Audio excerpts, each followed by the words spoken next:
बिस्मिल्लाहिर्रहमानिर्रहीम, अस्सलाम वालेकुम। आप देखें स्पोर्ट्स फ्लिक्स और मैं हूं हमजा शफीक। तो जनाब, आज पाकिस्तान का 77वां यौम आज़ादी आप सबको बहुत बहुत मुबारक हो। नाज़रीन, कौमी खिलाड़ियों की 77 साल तारीख में खेल के मैदान में कुछ शानदार मोमेंट्स पर बात करेंगे आज के शो में, जहां पर ग्रीन शर्ट्स ने मुख्तलिफ खेलों में शानदार तारीख रकम की है। वर्ल्ड कप हो, चैंपियनशिप हो, रेस हो, टूर्नामेंट हो, इस तरह के मुकाबले जीतकर बहुत से आलमी रिकॉर्ड अपने नाम किए। पाकिस्तान की खेलों की तारीख में अहम रिकॉर्ड्स पर नजर डालेंगे आज के इस प्रोग्राम में। तो पाकिस्तान का पहला ओलंपिक गोल्ड मेडल रोम 1960 पाकिस्तानियों के लिए सबसे कामयाब ओलंपिक्स रहा था। ओलंपिक्स 1960 में पाकिस्तान हॉकी टीम ने फाइनल में भारत को शिकस्त देकर पहली बार गोल्ड मेडल जीता था। पाकिस्तान ने 4 वर्ल्ड कप हॉकी गेम्स 1971, 1978, 1982 और 1994 कौमी टीम में जीते और दुनिया की कामयाब तरीन टीम्स में से एक बन गई थी। लेकिन उसके बाद क्या हुआ, वो बात की बात है। जहांगीर खान दुनिया के नंबर 1 साबिक पाकिस्तानी स्क्वॉश खिलाड़ी हैं। उन्होंने 6 बार वर्ल्ड ओपन टाइटल जीता, ब्रिटिश ओपन टाइटल 10 बार अपने नाम किया। जहांगीर खान 1981 में वर्ल्ड ओपन चैंपियनशिप जीतने वाले तारीख के सबसे कम उम्र स्क्वॉश खिलाड़ी बनने का रिकॉर्ड भी अपने पास रखते हैं। तो साथ ही साथ ऑस्ट्रेलिया और न्यूजीलैंड में मुनाकिद होने वाले 1992 का वर्ल्ड कप किसे भूल सकता है, जहां पर पाकिस्तान ने इंग्लैंड को 22 रन से शिकस्त देकर अपना पहला एडिशन जीता था। वसीम अकरम को उनकी ऑलराउंड कारकर्दगी पर मैन ऑफ द मैच करार दिया गया था। जान शेर खान की अगर बात की जाए तो 8 टाइटल्स और 6 बार ब्रिटिश ओपन अपने नाम करके ओपन वर्ल्ड रिकॉर्ड कायम किया। वहीं पर जान स्कॉच के टॉप प्लेयर भी थे और 1988 से 2000 तक तकरीबन 13 साल रैंकिंग में रहे और ये एक रिकॉर्ड है। वसीम अकरम की जिस तरह से हमने बात की, वो 500 विकेटें उनके पास है। 501 रोजा बैनुल-अक़वामी विकेटें लेने वाले तारीख के पहले खिलाड़ी बनने का एजाज भी उनके पास है। साबिक फास्ट बॉलर के पास इस वक्त 50 ओवर के फॉर्मेट में 534 विकेटों के साथ सबसे ज्यादा विकेटें लेने का रिकॉर्ड भी है। 2009 आईसीसी टी20 वर्ल्ड कप, 21 जून 2009 को आईसीसी वर्ल्ड कप का फाइनल पाकिस्तान और श्रीलंका के दरमियान हुआ। लंदन में यह मैच खेला गया। यूनुस खान की कप्तानी में पाकिस्तान ने यह मैच 8 विकेटों से जीत लिया और इसके नतीजे में टीम ये टाइटल जीतने वाली दूसरी एशियाई टीम बन गई। 2007 वाला आपको पता होगा, इंडिया ने जीता था। कप्तान यूनुस खान, आलमी रिकॉर्ड। यूनुस खान एक पाकिस्तानी इंटरनेशनल क्रिकेट खिलाड़ी, जिस तरह से हम सबको पता है उनके पास टेस्ट क्रिकेट की तारीख में पाकिस्तानियों की जानिब से सबसे ज्यादा रन और सबसे ज्यादा सेंचुरीज बनाने का रिकॉर्ड है। अभी यहां पर यह बात खत्म नहीं होती। साबिक कप्तान ने गर्मी में 313 रन बनाए और पाकिस्तान के लिए काबिल फख्र कौम होने का रिकॉर्ड कायम किया। वहीं पर मिस्टर टुक टुक मिसबाह उल हक के रिकॉर्ड बराबर सेंचुरी पाकिस्तान क्रिकेट टीम के कप्तान मिसबाह उल हक ने 2 नवंबर 2014 को सिर्फ 56 गेंदों पर, कहा टुक टुक जाता था लेकिन 56 गेंदों पर तेज तरीन सेंचुरी बनाकर सर विव रिचर्ड के रिकॉर्ड को बराबर कर दिया था। 2017 की बात की जाए, आईसीसी चैंपियन ट्रॉफी, वो किसको भूल सकता है। इंग्लैंड में मुनक्किद होने वाली 2017 आईसीसी चैंपियन ट्रॉफी में पाकिस्तान ने भारत को हराकर पहली बार ट्रॉफी 180 रन से जीती थी। क्रिकेटर्स को 17 इम्तियाज से भी नवाजा गया था। अब बात की जाए जरा पहलवानी की, तो नूर दस्तगीर भट्ट पाकिस्तानी वेट लिफ्टर हैं। उसने जनाब कॉमनवेल्थ गेम 2022 में तारीख रकम की। उसने दौलत मुश्तरका के खेल में भी क्या कमाल कारकर्दगी पेश की। 405 किलोग्राम का रिकॉर्ड वजन उठाकर तलाई तमगा अपने नाम किया। तो ये वो कौम के हीरो हैं जिन्होंने पाकिस्तान का सर फख्र से बुलंद किया है। वहीं पर शाह हुसैन शाह का कारनामा वो नजरअंदाज नहीं किया जा सकता। पाकिस्तानी कौमी जूडो खिलाड़ी हैं। उन्होंने कॉमनवेल्थ गेम 2022 में अपने जनूबी अफ्रीकी हरीफ को मुकाबले में शिकस्त देकर पाकिस्तान के लिए पहला तमगा जीता था। तो ये लिस्ट यहां पर खत्म नहीं होती। शानदार क्रिकेटर्स को मुल्क के तीसरे बड़े सिविल अवार्ड 17 इम्तियाज से भी नवाजा गया है। उनमें साबिक कप्तान मिसबाह उल हक हैं, यूनुस खान हैं, शाहिद खान अफरीदी और सरफराज अहमद भी शामिल है।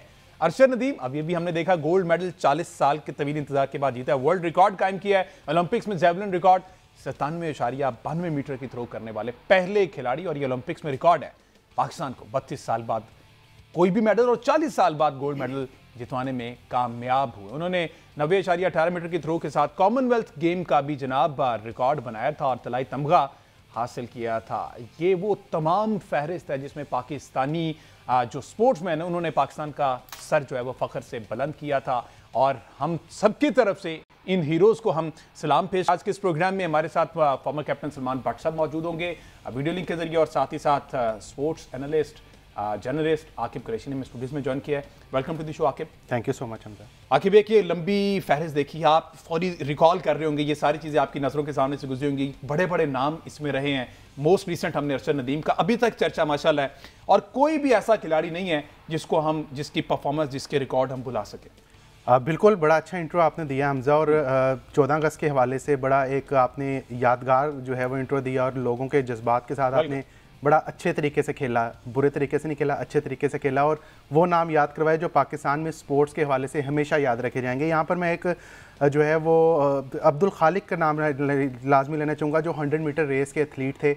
उनको जवाहरलाल नेहरू ने जो है वो फास्टेस्ट मैन ऑफ एशिया कहा था। अच्छा। और फ्लाइंग बर्ड ऑफ एशिया का उनको लक़ब दिया था।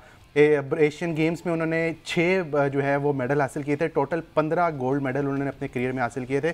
तो तवील फहरिस्त है, जितने नाम लिए जाएं उतने कम है। जरा नम हो तो ये मिट्टी बड़ी जरखेज है, साकिब, मौका मिलने की देर। बिल्कुल प्राउड मोमेंट है एज अ पाकिस्तानी के हमने माजी में हमने स्पोर्ट्स में इतना नाम कमाया, लेकिन अनफॉर्चुनेटली अब जो है वो मामला ज़रा अच्छे नहीं है। लेकिन अरशद नदीम का जो एक झोंका आया हवा का, वो बड़ा ही ताज़ा, बड़ा ही रिफ़्रेशिंग और बड़ा अच्छा है। अब इसको हमें कंटेन करने की ज़रूरत है। इस झोंके को हमें कहीं इधर उधर जाने की ज़रूरत नहीं है, इसको पकड़ के रखना चाहिए और इस झोंके को हमें ज़रा फ्रेश करना चाहिए।